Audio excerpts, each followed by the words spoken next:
Klickade du hellre på filmen än att läsa den långa texten under? Du är inte den enda.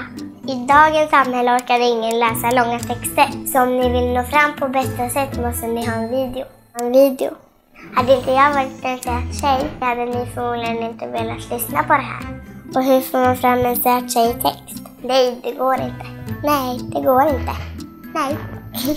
Ni kanske också undrar varför jag håller i en nalle. Det är bara för att höja sötfaktorn. Så att ni blir mer köpsugna.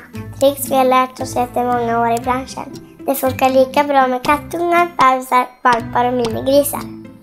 Så om ni har ett budskap ni vill nå fram med så lovar både jag och nallen att hjälpa er. Hej då!